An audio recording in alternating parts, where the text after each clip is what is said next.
Chapter 3. Bigfoot. A loud cry rang through the dry air.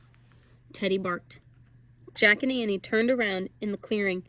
It was hard to tell where the sound was coming from. The terrible cackle came again. "There!" said Annie. She pointed at a bird in a gum tree. The bird had brown feathers and a large head with a long beak. It stared down at Jack and Annie. Then it let out another cackle. "Weird," said Jack.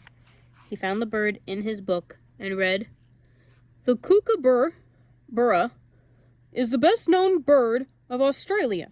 There is even a popular song about it. The kookaburra is also called the laughing donkey. This is because the strange sound it makes reminds people of a braying donkey." "I know that song," said Annie. She began singing. "Kookaburra sits in on the old gum tree. Merry, merry king of the bush is he." Jack wrote in his notebook, "Kookaburra, a big kook." Annie stopped singing. "Hey," she said, "there's another weird thing." "Where?" said Jack. Annie pointed to a big bluish-tan lump lying in a shallow, dusty hole. "Is it alive?" said Jack. They stepped closer to the big lump. "It looks like it's breathing," said Annie. The lump was an animal lying on its back. Its paws were crossed over its chest. It had huge feet, large ears, a face like a deer's, and a very long tail. It also had a very fat stomach. Just then, a small head peered out of its stomach. "Whoa!" said Jack. "Oh, wow, it's a kangaroo with her baby in her pouch," said Annie.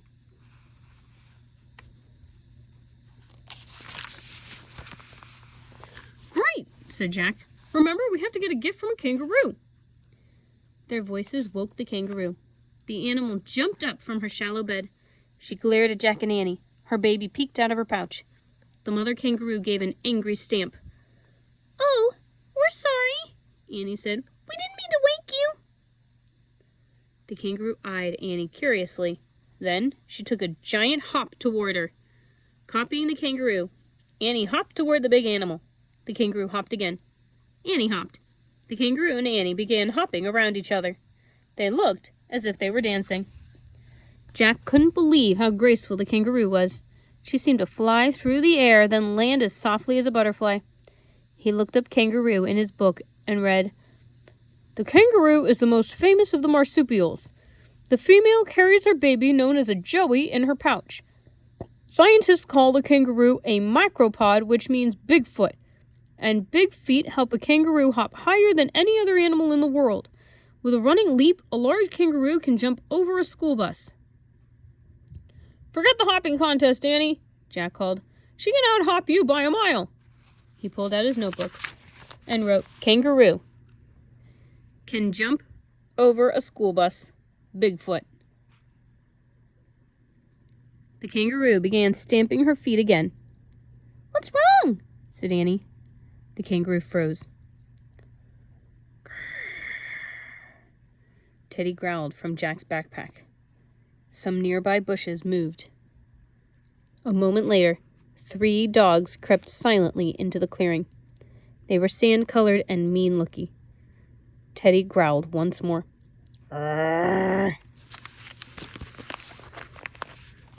But the dogs crept toward the kangaroo.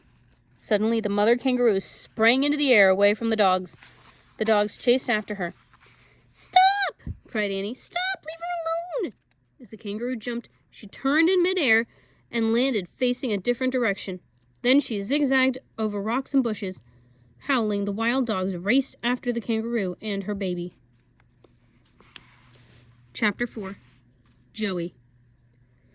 "Oh no!" cried Annie. "We have to save her!" She took off after the dogs. "Arr, arr, arr!" Teddy barked over Jack's shoulder. Jack ran after Annie with the book under his arm. He ran over the dry, cracked ground, past scrubby bushes and scattered gum trees. Jack kept his eye on Annie, running ahead of him. He saw her stop suddenly. She turned and dropped to her knees. "What happened?" he shouted. "Come look," she said. Jack reached Annie. Beside her in the grass was the baby kangaroo. It was trembling. "Don't Don't be scared, Annie was saying. Then she looked at Jack. Where's his mom? Why did she drop him? I don't know, said Jack. He put his pack on the ground and opened the Australia book. Teddy jumped out of the pack. The little dog tried to sniff the baby kangaroo. Don't scare him, Teddy, Annie said. Teddy sat back and watched politely. Jack opened the Australia book and found a picture of a baby kangaroo. He read, "The biggest enemy of the kangaroo is the dingo, the wild dog of Australia. When a mother kangaroo is chased by dingoes, she may throw her joey out of her pouch. Without the extra weight in her pouch, she can leap faster and farther. She then leads the dingoes away from her baby. If she escapes the dingoes, she returns to the joey." "Oh, Jack," Annie said sadly, "I hope his mother escapes from the dingoes." "Me too," said Jack. "Hi, Joey," said Annie. She gently patted the baby kangaroo. "He's so soft, Jack." Jack knelt down and touched the brown fur. It was soft, the softest fur he had ever felt. The shy little kangaroo stared at Jack with big brown eyes and trembled. "Don't be scared, Joey," Annie said. "Your mom's going to come back for you." Joey jumped away from Jack and Annie. He hopped toward Jack's pack, which was sitting on the ground. The kangaroo took a giant leap and dived head-first into the pack. His whole body went inside, but his big feet stuck out. Then he turned himself over and peeked out at Jack and Annie. They both laughed. "He thinks your pack is a pouch," said Annie. "I know. Put it on backwards. It will feel like his mom carries him." Jack put his Australia book on the ground, then Annie helped him put the pack on his chest instead of his back. The joey was heavy. "There," Annie said. "You look just like a mother kangaroo." "Oh, brother," said Jack, but he patted the baby's soft fur. "Don't worry," he said to the joey. "You can stay in there till your mom gets back." "Here, Joey, would you like some grass to eat?" asked Annie. Annie scooped up a handful of grass and gave it to the kangaroo. He munched the grass, keeping his big eyes on Annie. "I hope his mom comes back for him soon." "Yeah." Jack looked around the dry forest. There was no sign of the mother kangaroo. But Jack saw something else. Look, he said to Annie.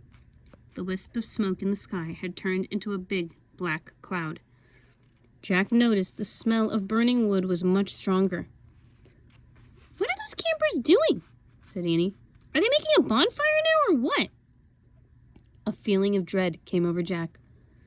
"What if," he said, "what if—" In the distance, a tree suddenly burst into flames. "We're looking at a wildfire," he said.